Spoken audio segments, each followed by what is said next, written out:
Hello, everybody, and welcome to the show. Boy, we're excited to be here today. A little late today, a little bit later than usual, but better late than never, right? All good things come to those that wait. And we've got a lot of good things right now, an awful lot of good things. Well, at least a lot of good news, right? A good news to talk about. Unfortunately, the nature of news is that most good news to talk about is bad news to hear, and there is a lot of that today. We have a very, very sad event down in Florida. Another shooter, probably another guy who is using too many SSRIs or something like that. Oh man, there goes another strike on one of those YouTube or something like that. No, I'm joking, but we don't know what's going on there yet. We'll talk about that in a minute. I think one of the most striking things is some of the video from there. It's really sad. We also have the Logan Act, right? Yeah, Chris Van Hollen down in El Salvador, working very hard, very, very hard to, well, I don't know what he's trying to do, but he's working very, very hard, I guess, to make sure the alien gang member can come back to the U.S. and commit violence and crimes. I don't know. It's crazy. But it makes Van Hollen a very good Democrat. I mean, he's ideal for the Democrat Party. We got that going on. There is just a poo storm over RFK's little shindig that he did yesterday on autism. Now, one would think that people would be ecstatic about him trying to figure out why it is that 1 in 31 kids have autism now. I mean, this is a crime. 1 in 31, that is huge, folks. That's huge. You would think that people would be ecstatic. Hey, yeah, let's find out what's causing autism. And better yet, let's stop it. But no. The left is attacking Bobby for wanting to stop autism. I mean, you got to be, how do you even make this stuff up? How would I, even if I wanted to, if I want to make this stuff up, I don't know that I could. It's that bad, folks. It really, really is. So a whole bunch of stuff, all sorts of other random headlines and things going on. We're going to get through a whole ton of stuff today, but we are going to be moving fast. This is going to be a fast moving show today. So make sure you're buckled in. Before I get into all that, please make sure you're supporting us. GiveSendGo.com/Renslaw. GiveSendGo.com/Renslaw. Become a monthly supporter. Monthly supporter makes a world of difference to us. $5 a week, $20 a month. It really makes a difference. Support us there. Support us at TomRenz.substack.com. Support us wherever you can. And also make sure you go to the original, to TomRenz.com. www.TomRenz.com. You cannot get there by searching for Tom Renz. Google will tell you that I'm a monster and give you all sorts of hit pieces on me, but they will not take you to TomRenz.com. You have to type it. Go there, go up to the shop, check out our partners and affiliates, check out Kirk Elliott, Satphone. Today we're focusing on Dulce Sweetener. Love this stuff, made from monk fruit. There's no crazy chemicals or anything in there. It's natural. It's really, really good. Like, I really like the flavor of this. It's great in my coffee. Great. And I don't really I like black coffee, but actually a little cream and some of this stuff, it's really good. So it's a great sweetener. You can do a lot with it, and it's not a processed sugar that'll poison you and kill you. So, please make sure you're checking it out. Also, it's good people behind us. They're a good company. I know these two, a couple freedom fighters. They were out fighting with us, during the lockdowns, everything like that. They kind of broke out and went out and started a company. They've been pursuing it ever since. They're doing some great stuff. Good people. Make sure you're supporting this company. So, all right, without further ado, I want to move into some other stuff. And let's start with some good news, right? Let's start with some positive stuff. Let me start out with this. I want to go, I've got a video here, and this is the Donald Trump and Prime Minister Meloni from Italy. And we've got a reporter who basically was going to try and create a narrative that doesn't exist. There's a liar. This is a plant. This is one of these leftist reporters looking for a headline about some stuff that doesn't exist. And it's pretty appalling. But let me show you how the Donald Trump dealt with this, because it's pretty darn impressive, to be honest with you. Here is the tweet. By the way, let's just play this right here. About the definition of parasite or European. Would you say again that European are parasites? Never said. Wait, did you see that? So this reporter says, hey, you called Europeans parasites. Would you say that again? And Melania says, no, he never said that. Again, that European. Have you said that yeah. Europeans are parasites? Yeah. Have you seen it? No, I haven't said. I don't know. You didn't say it. I don't even know what you're talking about. Go ahead, please. Go ahead. Okay, so that right there is an interesting thing. And I wanted to show you guys this because it kind of made me happy when I saw it. Now, the thing about this is you may say, oh, that's no big deal. You know, Trump just blew him off. Here's the thing. Man, I miss Trump being in office because he handled that reporter so well. He just made that guy look like a complete moron. Yeah, this guy's over there, and Trump could barely understand him. He's got a very heavy accent. Yeah, you call Europeans parasites. Would you say that again? And Trump Trump's in there, and Melania says he never said that. And then she interpreted to him what he said, and he just looked at this reporter like, "You're an idiot." And then he said, "I don't even know what you're talking about." And he just moved right on. That's really it. I wish that our Republicans across the board would do that more often. I wish they'd call these guys out harder. I wish they'd play these games a little bit tougher. Trump shut that down. This guy was going to, write some headline, put some narrative out there about Trump calling Europeans parasites, and it's just nonsense. He's just making it up. And Trump's just like, I don't even know what you're talking about. You're an idiot. Get out of here. So this is kind of a masterclass. I want to thank Vigilant Fox said it best. He says a masterclass in shutting down media spin. And so great post by Vigilant there. And then I want to move into one more thing because we're going to get into some sad stuff. I want to get into this FSU stuff real quick. But before I do, I found this video, and I know sometimes people give me crap. Rams, I don't want to see music videos. I don't care. It made me laugh. So this is a spin-off of Klaus Schwab, the human genitalia, Klaus Schwab, who said that we will all own nothing and we will like it. And I just found this to be funny, so I'm going to play it for you.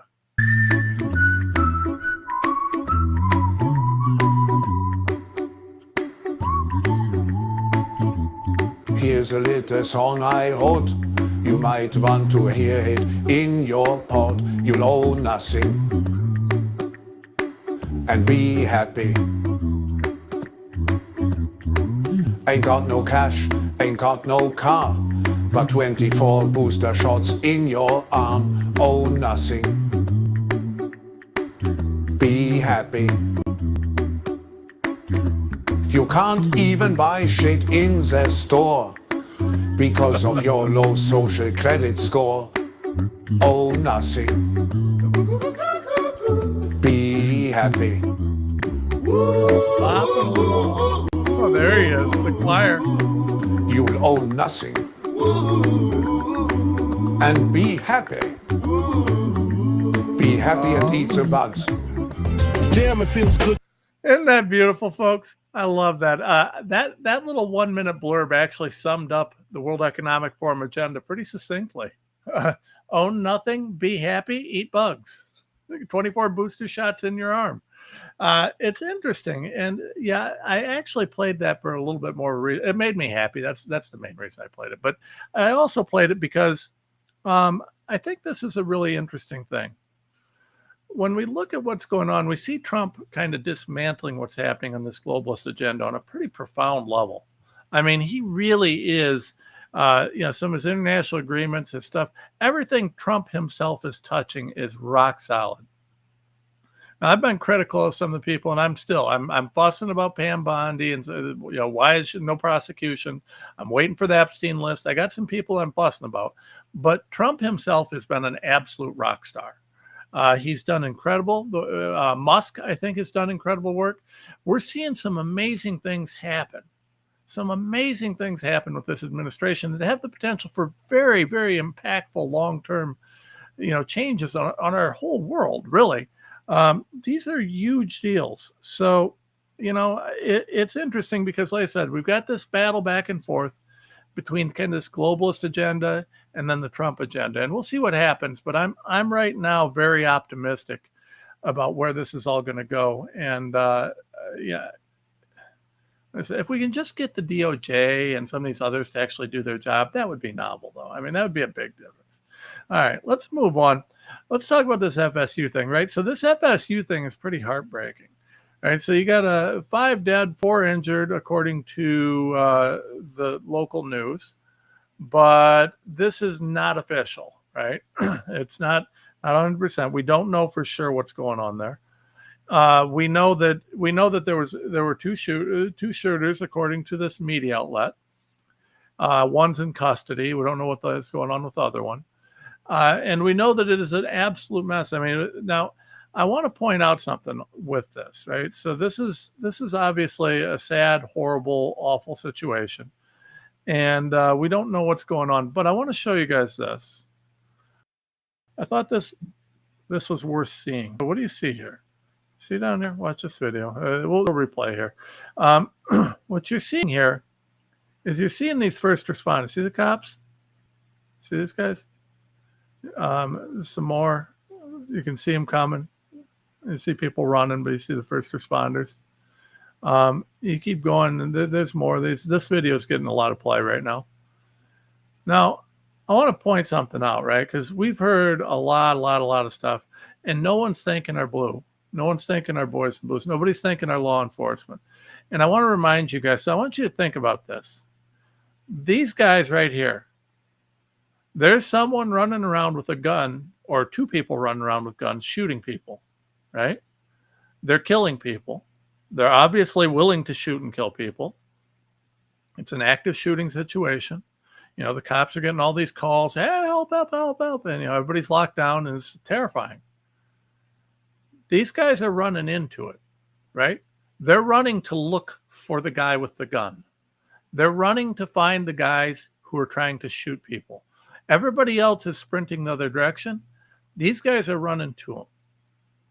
And I think that's really noteworthy and heroic, and I think it's something that we ought to remember, because it's real easy for us to forget. You know, everybody talks about the police, and you hear, oh, police brutality. The left loves to rip our police. They love to rip our boys in blue. But look at what our law enforcement, look what they're doing right there, right? Now, you always hear about law enforcement when they fail. What was the one school shooting where, you know, they didn't do anything and they sat there forever, and it was a fail. But no one ever talks about this. No one ever talks about these guys. No one ever talks about these guys who are heroes, who they're charging. They're looking for the guy who's shooting everybody so that they can stop him from shooting everybody. And, you know, the thing about it is they might get shot. I know that's self-evident. I know you all know that. But nobody ever stops to say thank you to these guys. So I want to, from the bottom of my heart, and, you know, and I want to take it a little bit farther, because right now, you know, I've been fussing. I'm waiting for the FBI to get some things done. You know, Bongino and Patel say they're doing stuff. I say, well, you know, it's great that you're doing stuff, but if Bondi doesn't do something more than, you know, prosecute local gang members, it's not going to do any good. But we need to thank these guys. We need to be appreciative of these guys. You know, our good FBI agents, there are some of them, and hopefully with Cash and Bongino in there, we'll have a lot of them. Our good police officers, our good sheriff's officers. You know, I mean, we've got a lot, and, you know, Soros has sponsored a lot of bad sheriffs, a lot of bad people getting in there. But our good law enforcement people, these guys are heroes. I always remember, because I was a fireman for a minute, and I always remember the feel of going into a burning building. Right. I mean, it's just not natural. You know, you walk in, you can't see. I remember that. And I remember thinking a couple times when we were doing that, you know, because the police were always on scene with us. They would always help us out with things. I always remember thinking, you know, hey, I'm running into a burning building, but at least nobody's shooting me. Now, the building might blow up or fall on my head. I mean, so it's got its own risks. But at least nobody's, you know, I'm not running after a guy who's shooting at me. So, you know, I just think, I wanted to show this, and like I said, we don't have a ton of evidence or data on this FSU shooting. The current reports are 5 dead, 4 injured, 2 shooters, 1 dead, 1 in custody. You know, they're saying that Trump has already been briefed and they're awaiting a press conference. That's the local reporting. But regardless of what's happened, I know one thing: if those guys wouldn't have been willing to run in and stop those guys, it could have been a lot worse. So God bless. I pray for the law enforcement. I pray for the people involved. And I think we can all say thank you to them for what they did. So anyways, that's what I've got on that. But I want to show you this also, because we got the heroes down there. But then, and Wokeness posted this on Twitter, and I want to show you this. Now, here's the thing. This is FSU. So you've got a person laying there, I don't know, dead, dying, whatever. This is a dead or dying person. Now, here's the interesting thing about this.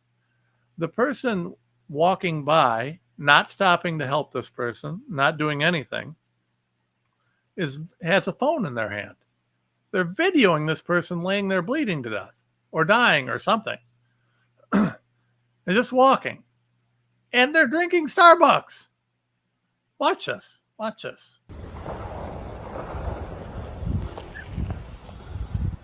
There's nothing. Person. Oh, look at that. Any more? I mean, look at that. Didn't even think about stopping. There was not like a moment's hesitation, just right on by drinking their Starbucks. Folks, I don't know. I mean, I understand a certain amount of not wanting to get involved, but come on. This is just, I mean, this person could be dying, could be dead, and you don't care? You just walk right by drinking your Starbucks? Filming it so you can post it to Instagram?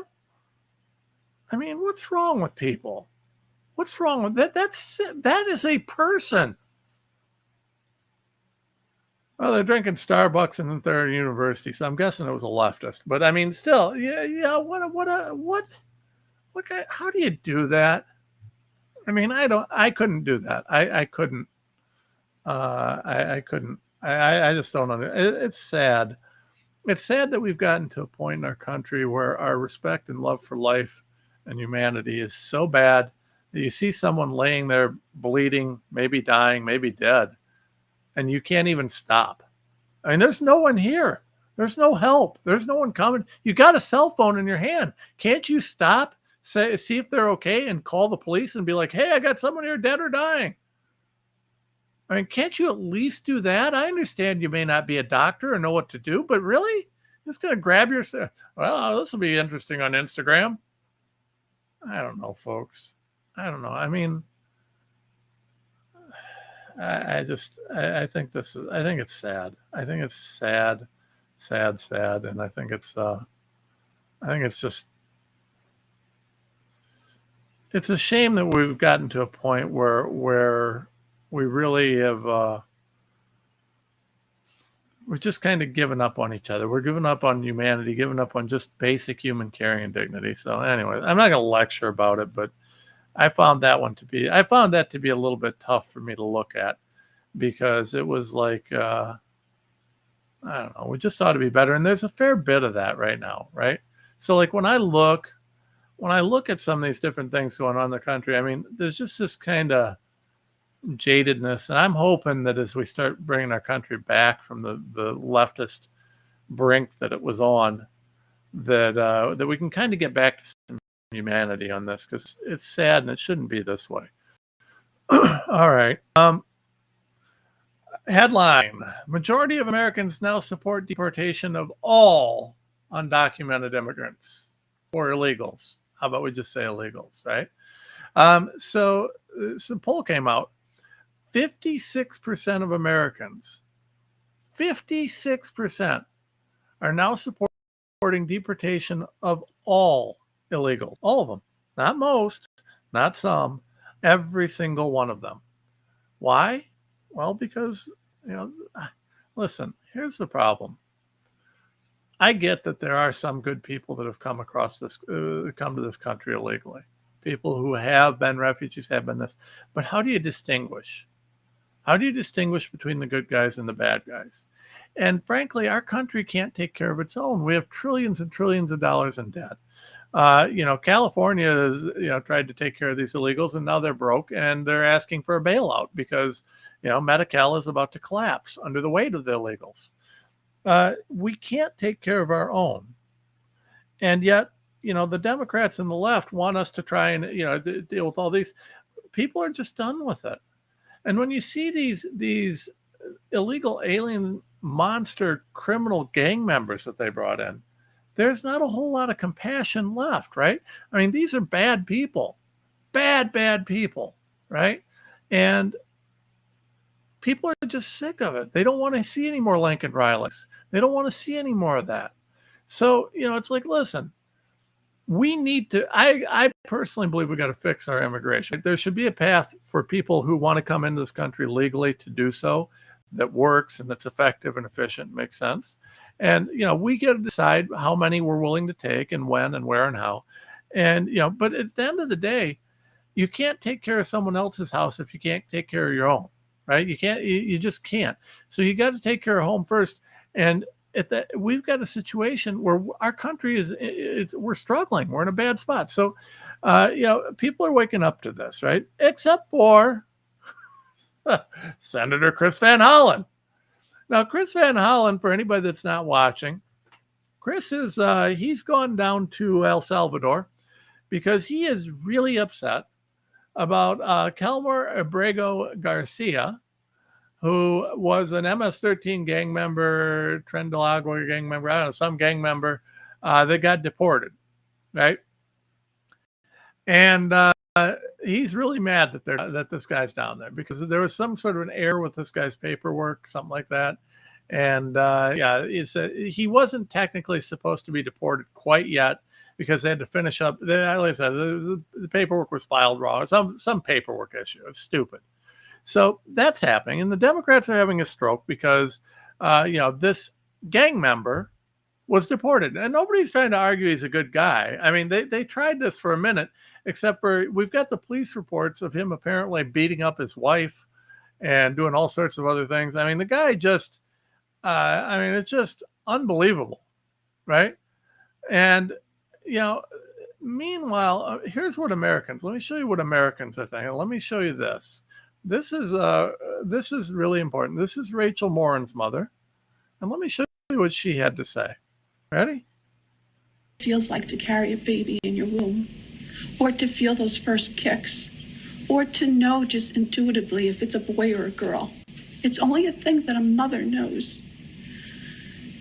Why are we not protecting the American citizens? It's just common sense. Why are we not protecting our children? And to have a senator from Maryland who didn't even acknowledge or barely acknowledged my daughter and the brutal death that she endured, leaving her 5 children without a mother and now a grandbaby without a grandmother, so that he can use my taxpayer money to fly to El Salvador to bring back someone that's not even an American citizen. Why does that person have more right than I do, or my daughter, or my grandchildren? Amen. Amen. That is the mother of a murdered child.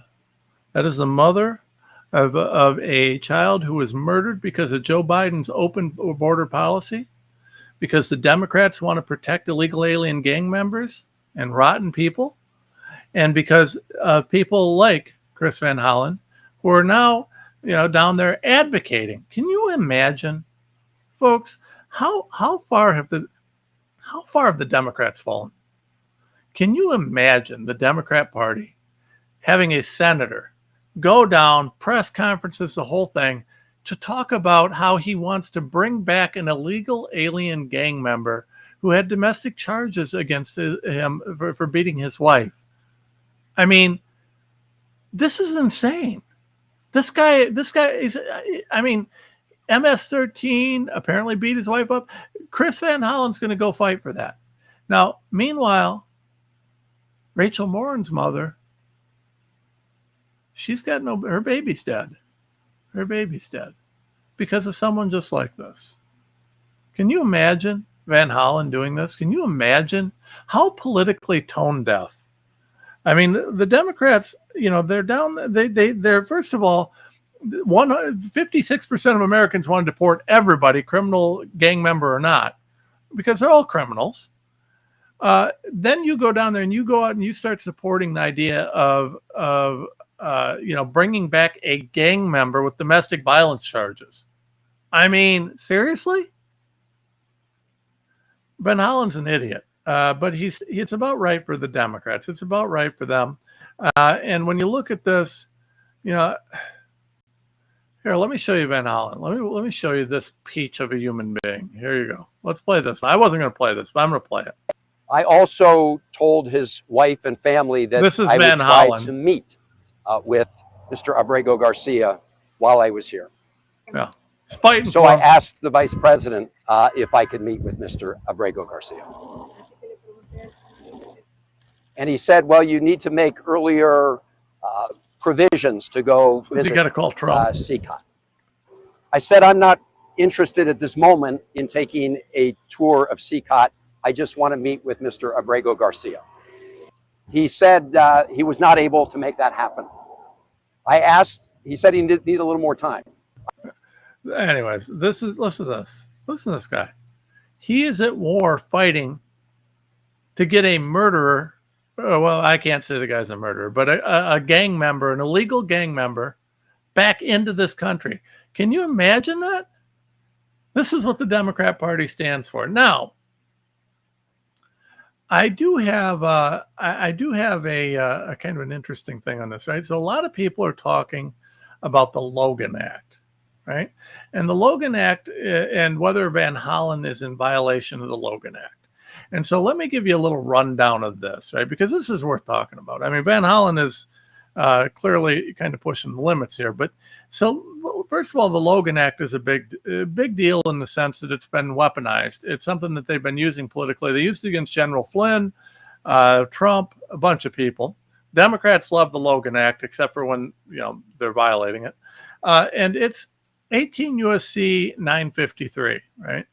And I'm gonna read it to you because it's not very long. Any citizen of the United States, wherever he may be, who, without authority of the United States, directly or indirectly commences or carries on any correspondence or intercourse with any foreign government or any officer or agent thereof, with intent to influence the measures or conduct of any foreign government or any officer or agent thereof in relation to any disputes or controversies with the United States, or to defeat the measures of the United States, shall be fined under this title and imprisoned for not more than 3 years or both, right? It goes on to say that it doesn't abridge your right to advocate for yourself. But this two-paragraph law has been the subject of all sorts of nonsense, right? Now, here's the thing. This law is full of little nuance and things that we need to talk about when we look at this. And with regards to Van Hollen, right? So Van Hollen is down there, and here's what lawyers are saying. So the lawyers are saying this, and I'm a lawyer, so I guess I'm saying this. This law really doesn't ever get enforced. No one does much with it. The Democrats like to make a stink out of it, but it's not something that's it's one of those laws that just nobody pays attention to, right? I mean, it's there, but it's like, hey, this guy's driving, 8 and a 60. Well, nobody really cares, right? So that's the Logan Act. But here's the question, right? So most of the scholars are saying that regardless of how you feel about the usefulness of the Logan Act and whether or not we can still talk about whether it's, how it applies here with Van Hollen. So with regards to that, you've got any citizen of the United States who, without authority of the United States, commences in, basically lobbying of a foreign government or foreign policy, right? So when we look at that, you've got to say any citizen who, without authority. Now, the legal scholars are saying, well, he's probably acting within his official capacity as a senator, and so it's not really a Logan Act violation. Because, this guy is a constituent and yada, yada, yada, right? Now, I don't know that I would agree with that because he may be a senator, but he has no authority over foreign policy, right? Foreign policy is quite clearly the sole responsibility of the executive branch. It is not his job to go speak for the U.S. government. He could speak for himself, but according to the Logan Act, that's not what he's doing. So he is a citizen. He doesn't have authority of the United States. He is just a senator. And senators, I'm sorry, I hate to break it to them, but they don't have foreign policy authority. None. So he doesn't have authority of the United States. So I would argue, and this is most certainly directly corresponding to influence a foreign government or officer, and he's also attempting to defeat the measures of the United States. To me, this is a very clear violation of the Logan Act, right? I would argue, now listen, if it went to court, I'm guessing that the SCOTUS would probably let it slide a little bit to avoid any sort of controversy, let's say, because God knows our SCOTUS doesn't want any of that. But I don't know. I mean, it's hard to say, because at the end of the day, how can this guy argue that he's got authority? The president doesn't agree with him. He's essentially trying to undermine the president's position. So I don't think that you can make a good faith argument that his position as a senator and as a representative of this guy as a senator gives him the authority to do this. He doesn't have foreign policy authority under the Constitution. And for worse, he's working directly in contradiction to the president, who has made quite clear that he will facilitate the return, but doesn't have to effectuate it. So this guy's over there trying to override the president. And I said that, you notice what I did there, folks? That's a little legal, because the Supreme Court said that he's got to facilitate but not effectuate. That was an inside lawyer thing, guys. All right. But really, this seems to me to be a very clear violation of it. Now, this is important. Why? Well, let's go back, right? Let's go back. 2016, Trump was accused by Democrats of violating the Logan Act when he told the Russian, remember during the campaign, he told the Russian agent, go ahead and hack Hillary's emails, during the campaign. Hack Hillary, hack her computers. Funny joke. Well, the left exploded. Oh, no, he's violating the Logan Act. You remember that? This is the first time most of us ever heard of the Logan Act. Then you fast forward, 2017, right? This one of them, they used to go after Flynn, General Flynn. We love the general. But General Flynn said, they said that he violated the Logan Act by discussing sanctions with Russian officials before Trump's inauguration. Now, Flynn was Trump's national security advisor. Trump was elected. He was going to do this. Now they say, well, but he didn't have authorization. Well, it may, I guess, okay. But by that logic, how does a senator who isn't even a part of the executive branch and has no authority for foreign policy, how is he any better than the national security advisor, or incoming national security advisor for the executive branch, who absolutely has influence and advice on foreign policy? I don't know. You tell me what's worse. Trump also faced, there was more on this when he met with, remember just back in 2024 when he met with Viktor Orban, the Hungarian prime minister? Is it Orban? Orban. Viktor Orban. He met with this guy and, talked to Putin. And, he wasn't, he hadn't won yet. So the Democrats, oh my God, he's violating the Logan Act. He's countering him. It was ridiculous. So Democrats don't like it when Trump does what Trump does, but man, they got no problem with it. It's just, so it's ridiculous, folks. It's a real issue. And it's just absurd, right? The funny part is when you look at the analysis, really, they all want it all comes back. Well, you got to understand, Trump was a private citizen. He's president or getting ready to be president. He's a private citizen. Van Hollen, he's a sitting senator. How is this within his congressional duties? How is this at all within his congressional duties? I don't know. I haven't figured that out. And I'm pretty sure that congressional duties don't include foreign policy. So The president is in charge of that, and undermining the president by trying to go around his back and talk. That's precisely the reason for the Logan Act. So, anyways, I thought that was kind of an interesting little analysis and worth talking about.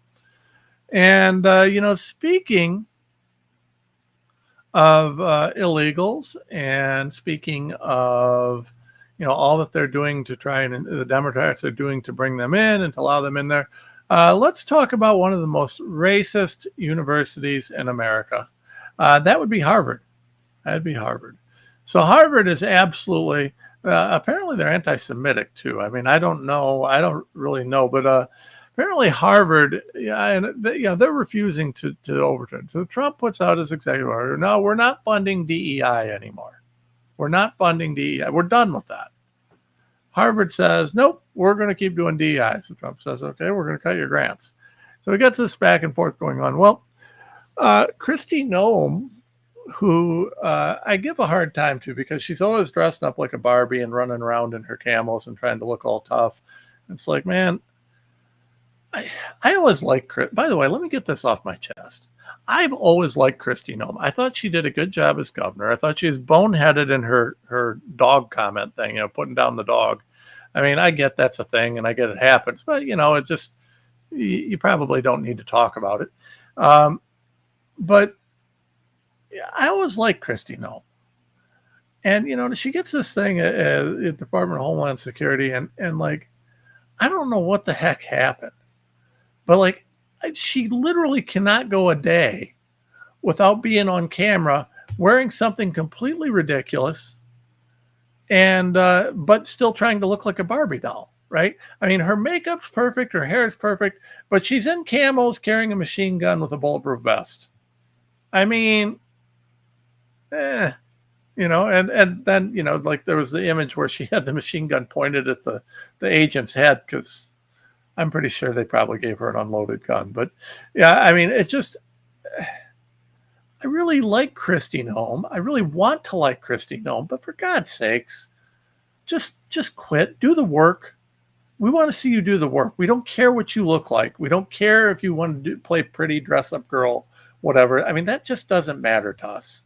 If you want to be a pinup girl, go do a pinup calendar and then get back to work, right? Just get it out of your system. Go do a calendar shoot, go do something, be pretty, get it out of your system, and then just get back to work and be DHS, right? That's what we want to see. Because I don't know, it just rubs me wrong. It rubs me wrong. I don't know. So anyways, but Kristi Noem does do some good things, and there's some good things she's doing. And one of the things, she issued a directive to Harvard demanding records on foreign students involved in illegal and violent activities during campus protests, right? So these pro-Palestinian people that are anti-Semites and were trying to intimidate everybody and blame the Jewish people for everything on the planet, this, that, and other. She says, hey, I want records on this because we're going to probably be deporting these people, right? I mean, what we don't want, and what Trump is doing is saying, listen, we don't want illegals here, but we really don't want illegals here that are trying to spread hate and violence. Right. So he's looking for records, hey, if you were doing those Palestinian protests and you were out sowing hate and violence and doing all these terrible things, well, guess what? We're going to send you home. So Noem says, hey, I need this. Harvard says, yeah, we're not going to send you this because we know what you're going to do. You're going to get rid of some of our anti-Semitic students. And Harvard, being a university that loves anti-Semitism and loves racism and embraces all that stuff, they do not want that to happen, right? They're no good at all, right?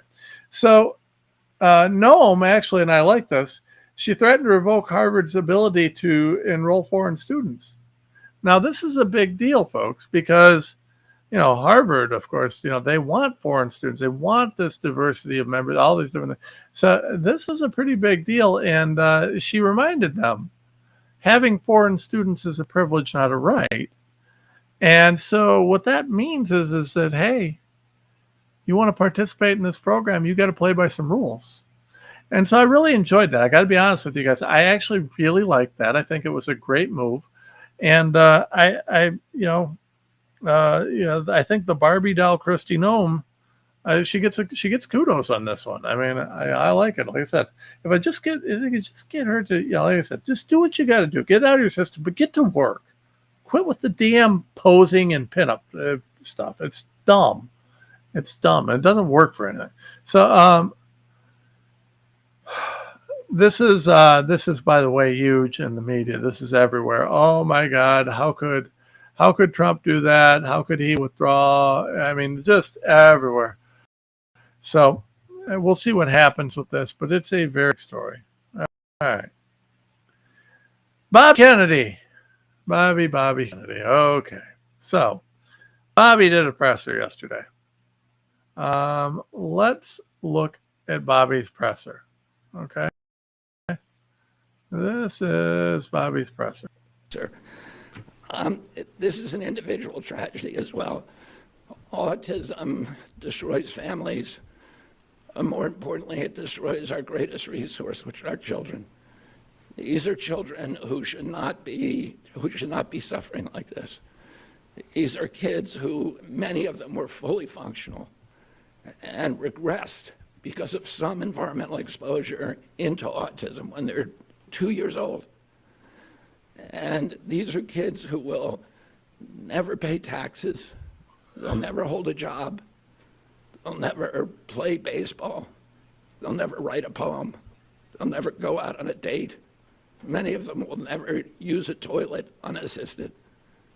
And we have to recognize we are doing this to our children. Okay. Now, Bobby just said he wants to get and figure out why 1 in 31 kids now have autism. It used to be like 1 in 10,000, 1 or 100,000, whatever. I mean, huge. Nobody had autism until something changed. Now, when you see that kind of an explosion, you can say for sure that there is something responsible for the change that has resulted in this explosion of autism. What is it? Now, Bobby says environmental. So let's start there. Because a bunch of people from the Maha side are ripping Bobby. Oh my God, how can you say it's environmental? It's vaccines. And all of Maha wants to blame it on vaccines, and Bobby said environmental. Okay, let me clarify this for y'all. When Bobby's talking about environmental factors, he's talking about it comprehensively. And what he's looking at is what are the causes, right? Are vaccines the cause? Are they not? I think we all know the answer to that, but are there other factors? I mean, is it stuff in the air? Is it stuff in the water? Is it what is it? What are the factors that lead to autism? And the reality is we don't know, right? We don't know what it is. We have some very good working theories, and my guess is that it'll probably end up relating to the shots. In fact, I would be willing to bet any amount of money on the planet. We all know what it is, but I do think that there's other contributing factors. I mean, our food is unhealthy. Look at the seed oils. Look what we're getting there. Look at the things that we're getting in our water, the medications, all these different things. I mean, across the board, we are very, very unhealthy, and it's really impacting our kids. And we do need to look at this comprehensively, right? Even if it turns out that 80% of autism is caused by vaccines, even if that were true, we would still want to know what about the other 20. So we want to look at everything, right? And that's what Bobby's saying. So first of all, from the Maha perspective, he's getting to it, folks. I believe Bobby's doing the work he's got to do. He's just getting it done behind the scenes. And I think we'll see it, as fast as he can get it. But he's got to do this the right way, right? He's got to do this the right way. And there's only one way he can do it, because he's not going to be able to come out and just say, hey, all vaccines are bad. He's got to have evidence. So that's that, right? Now, people are blowing up. Oh my God, how can he say autistic people can't have jobs? Oh my God, it's so mean of him. And here's Elizabeth Warren, Pocahontas. I loved when Rush dubbed her Pocahontas. I miss Rush so bad. Now you guys are stuck with me. Rush is gone, so you're stuck with me. That's too bad. Anyways, may he rest in peace. God bless him. But anyway, so Elizabeth Warren, quote, I won't share RFK Jr.'s lies about autism. It's just disgusting and dangerous. If he had a shred of decency, he would apologize and resign. Autistic people contribute every day to our nation's greatness. To every kid with autism, I'm in this fight for you all the way. Okay, well, isn't that nice that Elizabeth Warren is willing to fight for them once they have autism, but is mad at Bobby for trying to figure out what causes it? Because that's kind of what's going on. Now, here's what I want to show you, though. So Warren does that. Now, I don't know a whole lot about Data Republican. I know that I really like what I've seen, but let me show you this. This was a powerful, powerful response, and I think it deserves more play. Data Republican says, "Hello, Senator Warren. I'm writing to you as someone in a position you claim to represent. I am profoundly deaf. I live with severe speech and language impairments. I am functionally nonverbal. I also have mild autism, precisely the kind of neurodivergence you and others are invoking to score political points against RFK. This Zeet is one of the most disingenuous and cynical things I've seen from you, particularly given your claims of being an advocate for the disabled community. Living with a disability is not a metaphor. It's not a symbol. It's not something that you can be used selectively when politically convenient. Disability is real, physical, and often brutal. You're using people with mild autism to hold them up as a shield to attack RFK, ignoring the obvious context of his remarks. You know full well he was referring to severe autism, the kind that robs people of speech and autonomy. He was not calling for the eradication of people like Elon Musk. He was talking about helping children who scream through the night, who can't speak or hold a spoon, who wander into traffic because of their sensory systems don't register danger. To collapse all of autism into one political narrative is not advocacy. It's a betrayal of those of us with disabilities. And it reveals that your commitment is not to us, but to score political points against the other side. If you genuinely cared about us, you would be making distinctions loudly. Instead, you've flattened us for a talking point. Amen, Data Republican. Amen. Man, I love that post. Elizabeth Warren is a human turd. I mean, really, that's awful. Can you imagine? Oh, Bobby's got to apologize because, I mean, obviously, Bobby wasn't talking about people. You know, Musk is reported to have autism. Elon Musk, one of the richest, most successful people ever in the universe, is reported to have autism. Do you think Bobby is talking about him? Yes, Bobby was talking about how Musk can't pay taxes or work. Seriously, this is just garbage. And what Data Republican said is real. You know, Elizabeth Warren is using people with disabilities as a wedge. And it's garbage. It's just absolutely horrible, right? Now, I noticed in response to some what's going on, I noticed something that Steve Kirsch said, right? And this, I think, is a very, very, I don't know, for anybody, Steve Kirsch is a very interesting guy. He's very smart. He's right on top of things, just an interesting character, right? And Steve says, Steve is talking about Dr. Marks, who's been out there saying that, you know, he's spreading misinformation about autism and vaccines and things like that. And Steve Kirsch says the primary cause of autism are shots. There was an autism conference last week. Every single parent we asked, over 90 were asked at random, attributed their kids to autism to vaccines. Why? Because their kids' behavior change happened right after the shots, sometimes within hours. And then Kirsch points out that there's never been a study on this. And he goes on to ask, he says, if we really want to get to autism and figure out what's going on, shouldn't we ask the parents of the kids, say, hey, did anything happen around the time that they became nonverbal or became this or became, you know, shouldn't we ask them? And what if they all do say, well, you know, I got a vaccine and then within 2 days they were nonverbal? Well, shouldn't we ask that question? I mean, I don't know, folks. It seems to me like a lot of obfuscation here and a lot of nonsense. But, I mean, all the data points in the same direction. and we'll see what happens. Like I said, Bobby's working on this, so we'll find out what's going on. But he is working on it, and we will see what's happening. So I thought that was really, really important and very good and really kind of necessary, right? Folks, this is a huge, huge deal. Let me show you this. This is regarding pharma, and well, let's watch it. Let's listen. Well, we have to do two things. Number one is we have to partner with industry and pharma to facilitate the process, to make it user-friendly and expeditious. We shouldn't be in a receive-only mode. We want American pharma companies to do well and companies that do business in the United States to do well. But the scientific evaluation needs to be independent, and that's why today we're announcing we are removing industry members, pharma members from FDA advisory committees. I was shocked when I learned that employees of big pharma companies sit on FDA advisory committees as members of those committees. So we're going to be replacing them whenever statutorily possible with patients and family givers, family caregivers. We are going to be inviting pharma companies to send representatives to the advisory committees, but they can sit with the rest of the public and watch and pose questions as the rest of the American public can. Amen. Well, we have to do two. Amen.